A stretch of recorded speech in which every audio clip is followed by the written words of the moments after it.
Samedi 10 août de l'an 2019, chers amis internautes, bonjour, merci d'être une fois encore au rendez-vous hebdomadaire de décryptage de l'actualité politique nationale de la semaine sur Esaü Télévision, baptisé Info Hebdo. Ce jour, j'ai l'honneur et le plaisir de recevoir pour vous deux grands confrères journalistes. Il s'agit bel et bien de Jules Léandre Kitty, il est journaliste chroniqueur. Il sera face à Josper Zoanago, directeur de publication du quotidien La Dépêche. Avec eux, il sera essentiellement question d'analyser cette actualité liée à la délivrance du certificat de conformité à deux partis politiques, à savoir Union démocratique.bn nouveau UDBN et Dynamique unitaire pour le développement de la démocratie DUD. Et nous essaierons également, si le temps nous le permet, d'essayer d'analyser cette poursuite plus ou moins radicale des quatre formations politiques de l'opposition, à savoir Foscori.bn émergent, Union sociale libérale, Restaurer l'espoir et le Parti communiste du Bénin. Sans plus tarder, on les retrouve pour le décryptage. Le décryptage de ce jour, comme je l'annonçais à l'entame de cette émission, se fera avec vous, Julien Kitty. Bonjour. Bonjour, Kader. Merci d'être toutes les fois que nous faisions appel des nôtres. C'est un plaisir. Alors, Josper Zoanago, bonjour et merci bonjour, également. Chers confrères, bonjour. C'est un devoir pour moi d'être ici. Je salue par la même occasion les internautes de Esaü TV. Alors, Julien Kitty, la nouvelle est tombée cette semaine. Les partis politiques Union démocratique pour nouveau UDBN et Dynamique unitaire pour le développement de la démocratie existent bel et bien désormais sur l'échiquier politique national. Quelle analyse vous en faites? Une fin de parcours pour une saison qui annonce les vraies saisons. Parce que avoir la reconnaissance juridique, c'est une chose. Ça devrait être la moindre des choses s'il n'y a pas eu des couacs. Mais l'essentiel, c'est l'arrivée qui compte. L'UDBN de l'honorable Claudine Afiavi-Prudencio, DUD de l'honorable Valentin Aditi-Koudé, c'est quand même des partis qui existaient, qui sont entrés dans le processus de mise en conformité, puis plus précisément maintenant de nouvelles naissances. Et au niveau de l'UDBN, par exemple, c'est le récépissé définitif qui est obtenu par ce parti, ou ce que j'en sais, le cas que je connais mieux. Parce que beaucoup font la confusion en parlant de certificat de conformité encore, d'autres parlent de récépissé tout court. Non, c'est des partis dont les militants étaient là, entendent tous les jours. On n'a pas les papiers, on n'a pas les papiers. Mais pour le cas de l'IDBN, que je connais très bien, eh bien, le récépissé définitif est obtenu. Ça veut dire que ces partis politiques aujourd'hui peuvent pleinement participer à l'animation de la vie politique, participer aux consultations électorales qui viennent. Et cela, pour le Bénin politique, c'est positif. Même si tout n'est pas terminé. C'est-à-dire que c'est positif parce que le débat de il n'y a que deux partis ou bien il n'y a que très peu de partis qui sont autorisés à participer aux élections, le débat commence par être réglé. Ça veut dire aussi que des lignes ont bougé là où ça devrait l'être et qu'au ministère de l'Intérieur, certainement que sous l'impulsion du chef de l'État, et c'est ce que moi j'attendais vraiment du chef de l'État, même si ça n'a pas été aussi rapide que je l'aurais souhaité, je l'ai dit sur votre plateau ici, c'est que ces choses puissent aller vite. Donc, je me réjouis pour le Bénin politique, et certainement c'est la joie dans le cœur des militants de ces deux formations politiques aussi. Maintenant, une fois les actes de naissance de ces partis obtenus par leurs responsables, et surtout lorsque c'est un récépissé définitif que vous obtenez, comme c'est le cas de l'UDBN, le vrai challenge, c'est sur le terrain.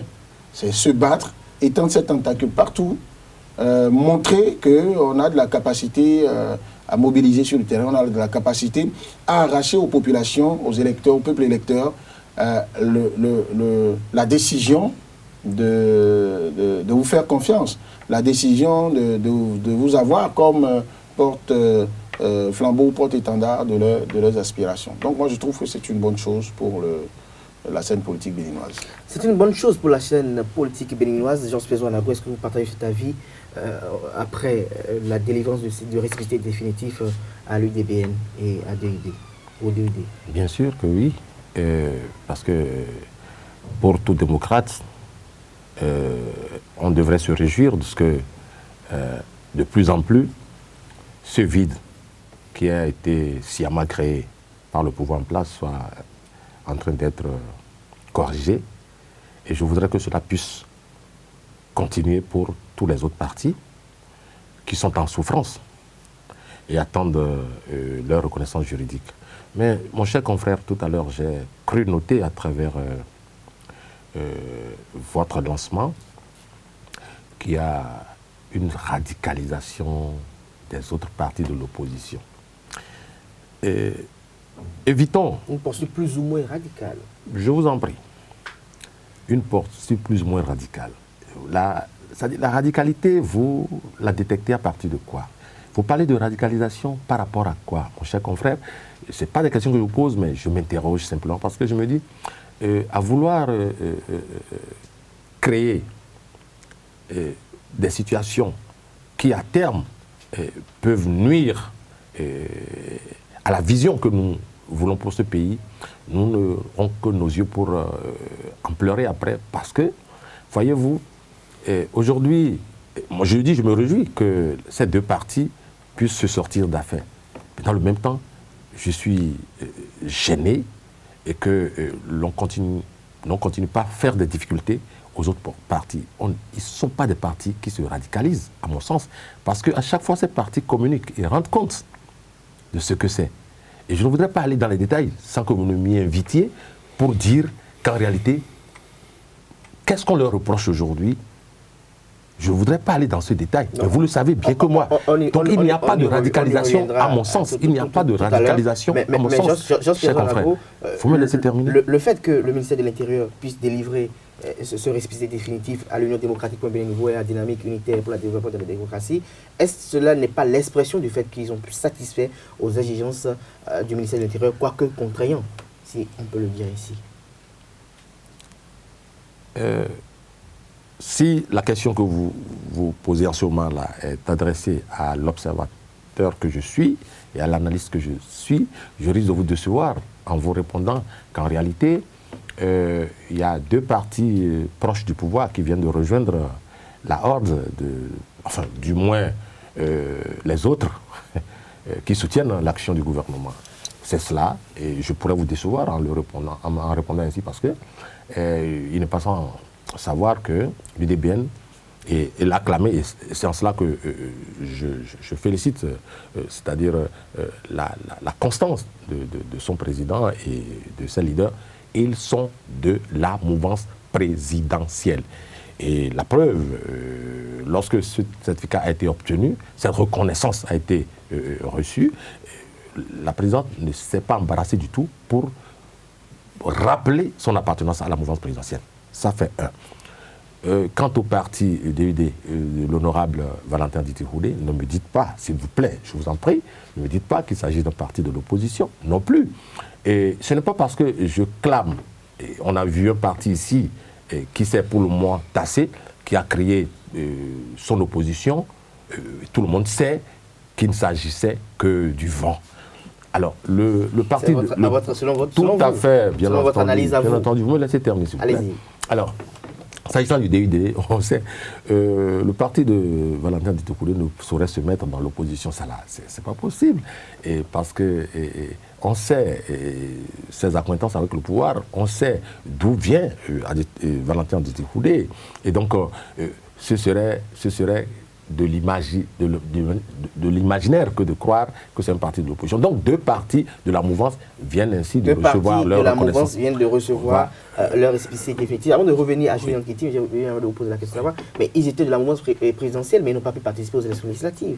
Oh, bien sûr. Puisque, à suivre un peu votre argumentaire, vous soupçonnez une certaine manigance politique. Sur ce même plateau ici, je vous avais dit et rappelé qu'en fait, le chef de l'État est en face de mon confrère ici présent, que le chef de l'État voulait au départ un seul parti. Il en avait été dissuadé, difficilement d'ailleurs. Il a accepté juste deux partis politiques pour aller aux élections. Et le parti du DBN en a fait les frais. Mais pour autant, ils ne sont pas écartés. Les militants de ce parti ne sont pas écartés, ne se sont pas écartés de la mouvance. ils sont toujours de la mouvance présidentielle. Il y a eu d'autres partis aussi qui étaient proches de la mouvance, mais qui ont été mis de côté. L'objectif de départ était d'avoir le moins de partis politiques pour aller à ces élections. Et ça, le chef d'État l'a réussi avec ces deux partis. Et donc, ne me dites pas que l'UDBN et autres partis ont été mis de côté parce que simplement, n'étant pas de la mouvance, non, ils étaient de la mouvance. Mais la mouvance, à l'époque, n'était vue qu'à travers le prisme réduit d'un seul ou de deux partis à la limite. Donc voilà un peu pour vous répondre. Merci, on vous aura compris, Jospin Ouanagou. Julien Kiti, est-ce qu'on peut comparer l'appartenance de l'UDBN et de l'UD à la mouvance présidentielle au fait qu'ils reçoivent aujourd'hui leur récépissé définitif quand on sait qu'autrefois ils n'ont pas pu participer aux élections législatives parce qu'ils n'ont pas pu être en règle vis-à-vis des exigences du ministère de l'Intérieur? Bon, j'observe d'abord, première étape de clarification, j'observe que pendant que la présidente de l'UDBN a été très claire en disant notre parti est de la mouvance présidentielle.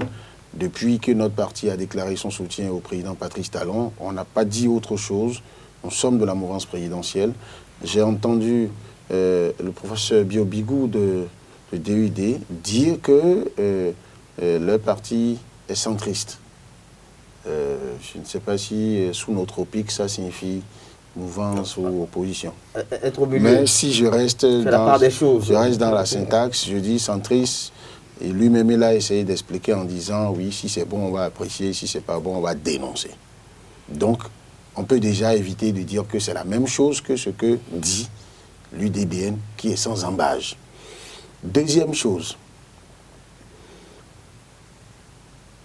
quand vous dites, pour peut-être reformuler votre question, est-ce qu'on peut lier l'appartenance de l'UDBN à la mouvance présidentielle? Vous comprenez pourquoi je reviens seulement à l'UDBN? Parce que j'ai fini de vous dire... Tout à fait.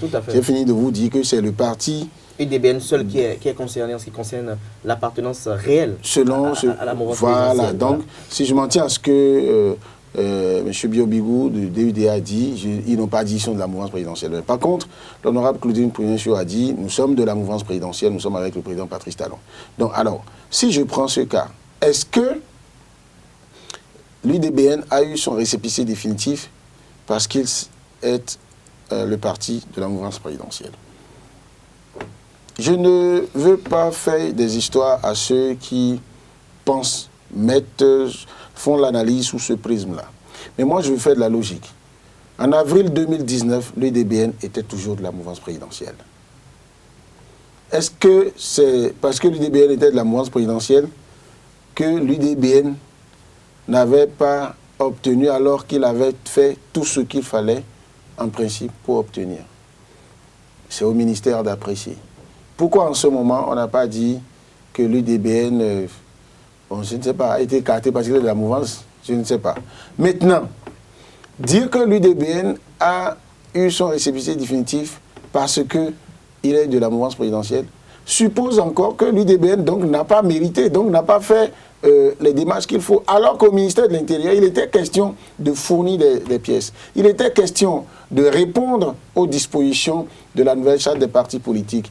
Il était question d'être complètement à jour au regard de la loi et au regard des desiderata au plan administratif que posait le ministère de l'Intérieur. Et c'est donc au bout de tout ça, et au bout de beaucoup de sacrifices, parce qu'il y a des choses qui ont été demandées à l'UDBN, mais auxquelles ce parti a souscrit, a déféré, que d'autres partis n'ont pas voulu. Je vous donne l'exemple, par exemple, de la reprise d'un congrès, qui est synonyme de nouvelle naissance. Alors, on a tous pour, les leaders politiques ont tous pour dénominateur commun, on n'a pas pu avoir nos papiers pour aller aux élections. Est-ce que ça veut dire qu'on doit réfléchir de la même manière? Est-ce que ça veut dire qu'on doit avoir les mêmes réactions face aux mêmes problèmes? Encore qu'on ne nous a pas posé les mêmes problèmes. Donc j'estime que l'UDBN et ses responsables ont, à mes consciences, estimé que oui, on a fait le sacrifice pour les législatives, d'accord. Maintenant, on met tout ça derrière. On dit si ce n'est qu'on prend un congrès, on le fait. C'est ce qu'ils ont fait, les responsables du parti l'ont martelé à qui voulaient les entendre. Et à partir de ça, le ministère de l'Intérieur a estimé qu'il n'y avait plus rien à leur reprocher et donc a délivré le récépissé définitif. Ça veut dire que les étapes de publication au journal officiel, tout ça est bouclé. Et ce parti retrouve la plénitude de la légalité et donc des prérogatives de partis politiques qui constituent l'animation de la vie politique, la participation aux consultations électorales pour gagner le pouvoir, l'exercer et pour servir de courroie de transmission entre les gouvernants et peut-être la population, remonter aussi les aspirations de la population pour que la population se retrouve à travers leur comportement. À partir de ce moment, j'estime que on ne peut pas dire que c'est à l'aune de la docilité ou de l'appartenance de l'allégeance de ce parti à la mouvance présidentielle qu'il a eu ça. Donc quand vous tracez ça. Maintenant, que dans l'analyse, quelqu'un constate que au cours du deuxième round des démarches, partis politiques, ministère de l'Intérieur, même après la dernière rencontre avec le chef de l'État, que les premiers à obtenir le acte de naissance ou de nouvelle naissance, parmi ces premiers, il y a UDBN, parti de la mouvance présidentielle, il y a DUD, parti pas si loin que ça de la mouvance, parce que... Vous êtes en train de venir peu à peu. Non, pas du tout. Pas si loin. Non, pas du tout. Je suis très constant. Quand un parti vous dit je suis centriste... On a vu le centrisme par le passé. Non, s'il vous plaît. Quand un parti vous dit je suis centriste, ça veut dire que le parti est au milieu de la mouvance présidentielle et de l'opposition. Maintenant, en question d'expérience politique au Bénin, on a vu des partis politiques réclamer du centre. Non, moi je pars du cas du concret aujourd'hui. Et je m'en tiens strictement à ce que les responsables du parti ont déclaré. Le professeur Biobigou fait pratiquement office de numéro 2 dans ce parti politique. À partir de ce moment-là, quand il le dit, je crois que c'est comme si c'est Koudé qui l'a dit. Alors, on peut voir, lorsqu'on parle de parti centriste, le verre à moitié plein ou à moitié vide. Donc, quelqu'un peut, de par des actes, rapprocher, trouver que le centre de gravité, là, s'est déplacé, que le parti DUD est plus proche, cette fois-ci, de la mouvance, ou est plus proche de l'opposition, selon les prises de position. Alors, ma logique, c'est quoi? Ce n'était pas pour dire qu'ils sont de la mouvance ou de l'opposition, c'est pour dire... Quand quelqu'un veut analyser et que lui, l'angle d'attaque qu'il trouve, c'est de voir est-ce que la proximité de ces partis ou des leaders de ces partis avec la mouvance présidentielle n'a pas facilité les choses.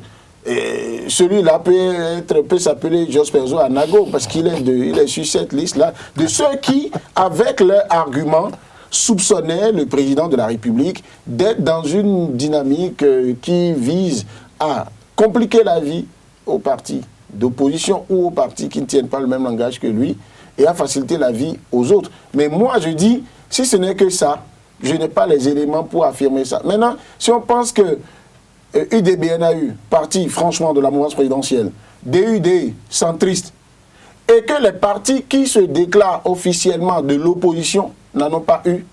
Au premier degré, on peut estimer que il ne faut pas écraser complètement cet argument-là. Ça ne veut pas dire que les gens n'ont pas fourni les dossiers. Si par exemple vous êtes en face de quelqu'un, vous fournissez les dossiers, vous avez tout, et que s'il était animé de mauvaise foi, bon, il peut vous trouver des histoires. Mais si vous êtes là, il y a un qui est proche de lui, l'autre n'est pas proche de lui, et qu'il vous choisit d'abord, vous ne pouvez pas empêcher celui qui n'est pas choisi de dire que c'est parce que l'autre est proche de vous. Maintenant, l'actualité nous donne à voir que les partis de l'opposition, en tout cas pour ne pas les citer, vous avez USL, vous avez PCB, FCBE. Vous avez FCBE, RE. Bon, RE, oui, continuez à citer, mais l'actualité commence à me donner encore à réfléchir sur... Bon, eux, ils n'ont même pas enclenché. Les autres sont allés jusque devant le ministre de l'Intérieur. Mais ce que demande le ministre de l'Intérieur, l'USL dit « je ne peux pas faire ». FCBE dit « je ne peux pas faire ». PCB dit « je ne peux pas faire ». Et ce n'est pas la même chose qui est demandé à l'UDBN. Donc, ça veut dire que là, il y a un blocage à régler. Est-ce que c'est le chef de l'État qui va encore intervenir? Peut-être ça ferait plaisir à Josperzo Anago, qui lui disait la dernière fois qu'on était ici, pour dire est-ce qu'on avait besoin d'aller au palais pour parler? Est-ce que si le chef de l'État voulait vraiment que ce soit réglé et que les gens aient les papiers, est-ce qu'il ne va pas dire à son ministre, réglez-moi cette affaire au lieu d'imposer des conditions que les gens ne peuvent pas satisfaire? Mais est-ce que c'est des conditions qui sont correctes au regard de la loi? C'est un autre débat. Est-ce que les conditions qui sont légitimes, c'est un autre débat? Parce que moi, je ne connais pas mieux ces partis politiques de l'opposition. Ils ont refusé de satisfaire. Ce qui a été demandé à l'UDBN, l'UDBN l'a fait. Ce qui a été demandé à DUD, certainement que DUD l'a fait. Et ils ont eu les récépissés. Et pour moi, je m'en tiens à ça. Mais dit qu'il y a rapprochement parce qu'on est de la mouvance. Une fois que, alors qu'on était de la mouvance présidentielle, des partis ont été écartés sous prétexte qu'ils n'ont pas fait tout ce qu'il fallait. Je ne suis pas prêt à prendre cet argument. Je ne suis pas prêt à soutenir Jos Perzo dans ça. Alors Jos Perzo Anago, qui te disait tout à l'heure que ce qu'on a demandé à UDBN, il l'a fait. Ce qu'on a demandé à DUD, ils l'ont fait. Et ce qu'on demande aux partis FCBE, USL et PCB, ils disent non, ils ne peuvent pas le faire. Alors, à quand leur existence légale? À quand leur délivrance de nouveaux actes de naissance? Merci. Je vais bien répondre à votre question, bien que nous ne travaillons pas au ministère de l'Intérieur ni à la présidence de la République. Il n'y a que ces deux institutions qui peuvent décider aujourd'hui de dégeler la situation. Voyez-vous, c'est vrai, je disais tantôt que mon confrère est resté constant dans sa démarche. Je ne vais même pas le prier d'y rester. Il a intérêt pour sa propre considération, sa valeur qu'il dégage. Pourquoi? Sur ce même plateau, il a reconnu. Et je voudrais juste, parce qu'il a déjà mâché le job à ce niveau, je voudrais juste nous le rappeler. Et il ne voudra même pas changer. Il n'a même pas la possibilité de changer parce qu'il est obligé de rester constant. Cela procède de la logique et du bon sens. Et ça veut dire quoi? On a demandé aux partis de l'opposition un certain nombre de choses qui sont à la limite irréalisables. Et c'est fait exprès. Et ce n'est pas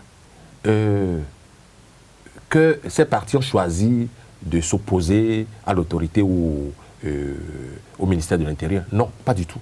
Le ministère de l'Intérieur, exprès, a demandé à ces partis de se soumettre à un certain nombre de contraintes qui sont quasiment impossibles, sinon difficiles ou irréalisables. Pourquoi, et au regard de la loi, avis, ces conditions sont impossibles et irréalisables? Bien entendu, au regard de la loi, parce qu'en fait, c'est ça aussi. Et lorsqu'on vous demande, par exemple, d'extraire de la liste de vos membres, tel et tel membre. Dans des bureaux de direction. Ils sont quand même... Ils font partie de l'ITIN du parti, du répertoire du parti. Alors, lorsqu'on vous demande de les extraire, alors qu'aucune décision de justice, ou alors les lois qui nous gouvernent, ne le disent, il y a problème. C'est-à-dire, on a l'impression que le pouvoir, pour se satisfaire de ses propres volontés ou se satisfaire de ses propres stratégies, impose aux partis de l'opposition un certain nombre de choses que le gouvernement sait ou le pouvoir sait ne pas pouvoir obtenir facilement ou ne pas pouvoir du tout obtenir. C'est cela aussi. Parce que si on se conforme aux règles, aux lois qui nous gouvernent, on ne devrait pas demander aux partis de se soumettre à ces contraintes. Et je vous avais déjà dit ici, est-ce que vous auriez accepté aller jusqu'à ces extrémités en sachant qu'on vous dépouille de tout finalement? Le pouvoir en place, parce que c'est de lui qu'il s'agit, est en train d'obtenir ce qu'il veut, c'est-à-dire avoir des partis qui lui sont favorables et peut-être démontrer à la face du monde que, bon ben, tenez, nous, on a déjà lâché du lest, on est parvenu à avoir pratiquement les partis, enfin de nombreux partis politiques qui sont en exercice au Bénin. Ce n'est pas une bonne chose, c'est du saupoudrage et ce n'est pas bien. Alors, est-ce que la politique de faire l'âne pour avoir le fonds ne pourrait pas être bénéfique à ce niveau? Vous voudriez alors nous amener à être des bénis, oui, moi y compris. Par exemple, c'est-à-dire faire le fonds pour avoir l'âne, ça veut dire donc que les partis... On est en politique quand même. Non, la politique aussi a de l'éthique. Et on doit aller sur les bonnes règles. Les règles existent dans ce pays. Ce pays n'est pas dépouillé, n'est pas dépourvu de règles. Nous avons des règles. Pourquoi ne pas rester sur les règles et puis quand on se lève un beau matin, on se dit, ben, et si on leur mettait cette peau de banane sous les pieds, qu'est-ce que ça va donner comme résultat? Non, moi je ne commande pas les partis politiques, mais je dis on ne peut pas, dans ces conditions, faire l'âne pour avoir le foin. Ce serait dramatique pour le pays. Et il faudrait aller sur les règles et les normes. Et ces normes ont été mises de côté par le pouvoir en place. Ces normes ont été mises de côté par le pouvoir en place. C'est l'argument de Jos-Pierre Joanago qui l'a partagé avec nous, Julien Kitty. Mais quand on prend les nouvelles réformes qui conditionnent le système partisan au Bénin, on constate qu'il y a une volonté de ne plus vouloir faire d'un parti politique la chose d'une personne. Est-ce que dans cette démarche, est-ce que ces partis politiques ne peuvent pas sacrifier aux exigences, quoique douloureuses, parce que apprendre que certains noms ne figurent plus dans le bureau exécutif de cette information politique et qu'ils deviennent peut-être des militants simples, ça pose peut-être un problème de bienséance, mais est-ce qu'il ne faut pas le faire quand même pour avoir ce précieux sésame, quitte à ce qu'avec l'avenir en matière politique, on puisse quand même rejouer les cartes politiques pour obtenir gain de cause? Non, je pense que oui, votre question, elle a le mérite d'être le reflet de ce que beaucoup de Béninois pensent. Mais elle a le péché de porter tout ce qu'il y a comme vice en politique sous nos tropiques qu'il faut dénoncer. Là où la loi a disposé, je ne trouve pas que, même si on est en politique, il faut chercher des raccourcis, il faut chercher des subterfuges, des contorsions. Non, ce n'est pas nécessaire. Quand vous lisez la nouvelle charte des partis politiques, même avec tout ce qu'on peut lui reprocher, mais les conditions de fonctionnement, de naissance et de fonctionnement d'un parti politique sont tracées.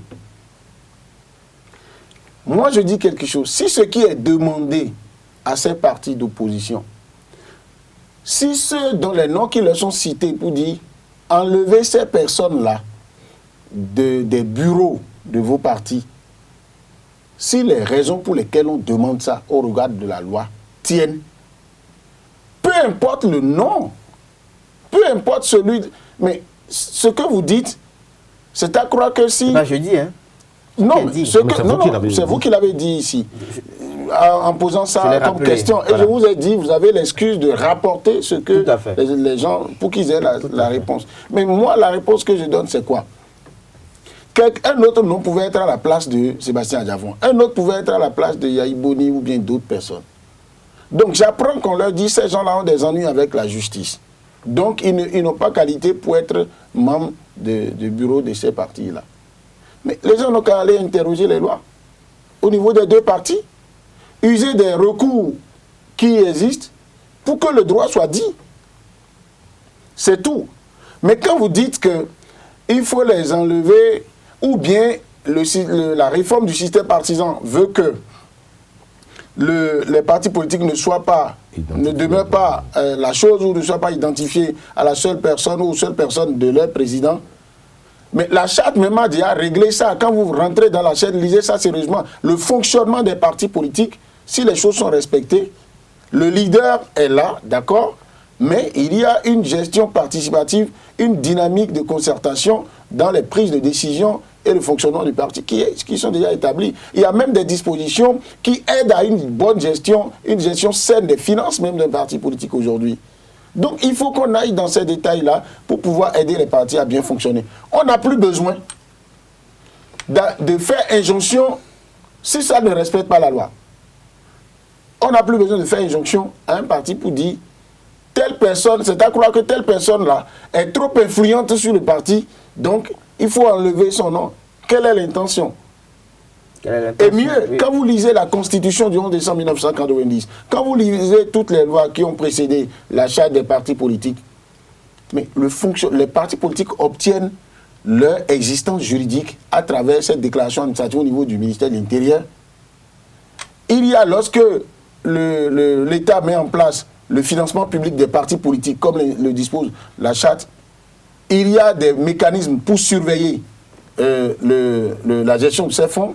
Au niveau de la Cour suprême, il y a des exigences qui sont faites aux partis politiques par rapport à la manière dont les finances sont gérées, mais le fonctionnement idéologique, le fonctionnement par rapport à la structuration des partis, aux personnes qui les animent là, de ce point de vue, les partis ont leur entière autonomie.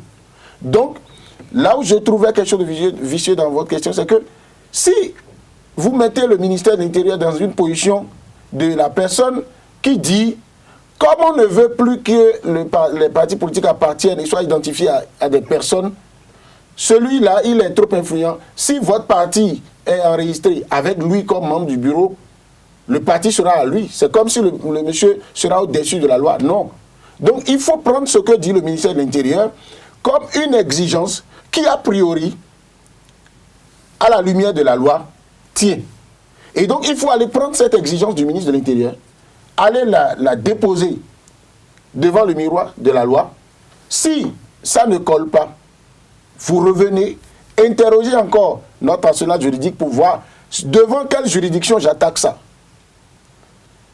Si ça n'existe pas, je suis dans le... Ah, ok, je fais le débat dans les médias, je fais le débat d'opinion, je mets les pressions, les voies de pression que je veux. En politique, c'est aussi ça.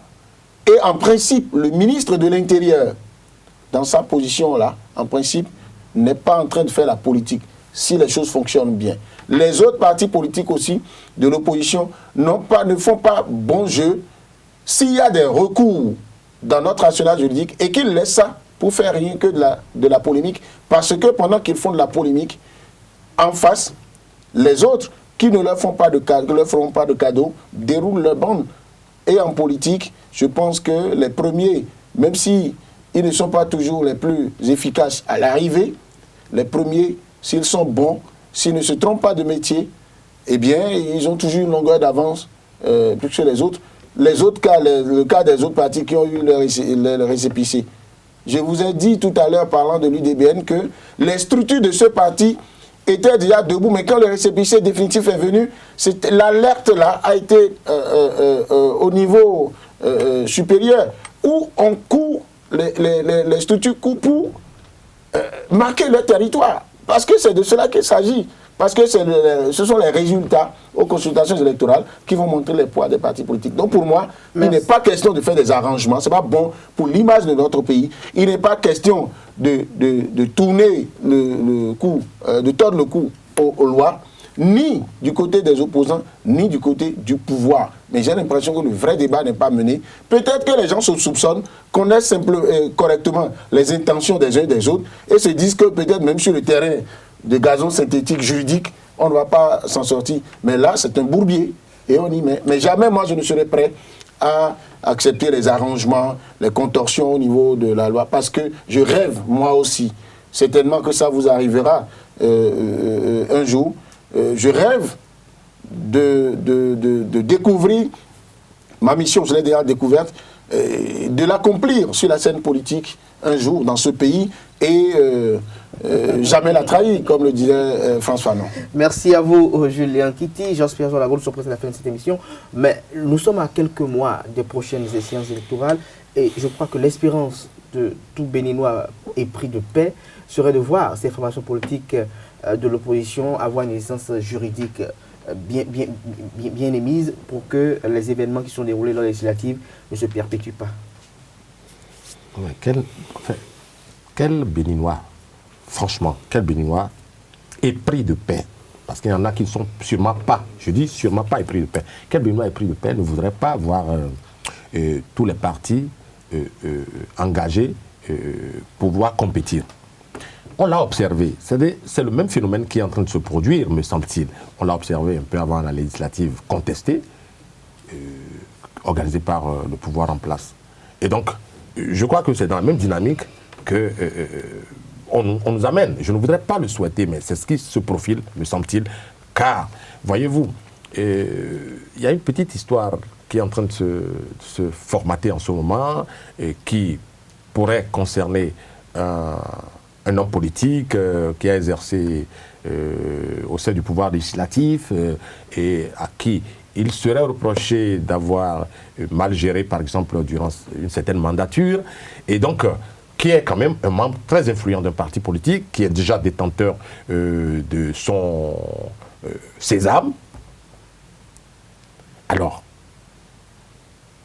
lorsque peut-être il sera retenu contre ce personnage, un certain nombre de condamnations, je ne voudrais pas le souhaiter, qu'est-ce qui va se passer alors? C'est-à-dire, si on s'en tient à ce que, sous prétexte que tel homme politique pourrait avoir maille à partir avec la justice, rien que pour ça, il faut l'extraire de la liste des membres du bureau. Et qu'on revienne aujourd'hui à se retrouver en situation avec quelqu'un d'autre qui est dont le parti a le récépissé, qui est influent au sein de ce parti, s'il lui était reproché des faits. Est-ce pour autant qu'on doit repartir au ministère de l'Intérieur, extraire son nom? Alors, qu'est-ce qui m'amène à dire ceci? Je dis, parfois, nous taillons les mesures, les règles, selon la tête du client, parce qu'on a peur. Le même phénomène se produit. Vous aviez observé il y a quelques jours comment est-ce que Lionel Zessou, qui est potentiellement dangereux pour les mois à venir, est en train d'être éliminé, par exemple. Et c'est le... Voyez, tous ceux qui sont en train d'être mis en course, voyez si ce n'est pas le même schéma qui est en train d'être déroulé. Et donc moi, je suis gêné que le pouvoir en place, qui a peur de la compétition, me semble-t-il, soit obligé d'utiliser ce genre de subterfuges, de jeux, qui sont malsains d'ailleurs, parce que vu de l'extérieur du Bénin, cela laisse à désirer.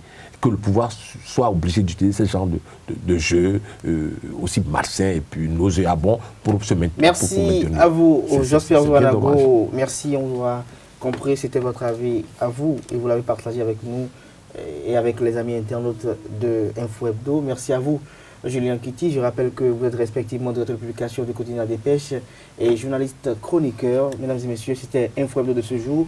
Merci pour l'attention. Le rendez-vous est pris pour le samedi prochain. D'ici là, portez-vous bien et passez un agréable week-end en compagnie de notre programme sur les 3 www.exaité.bj.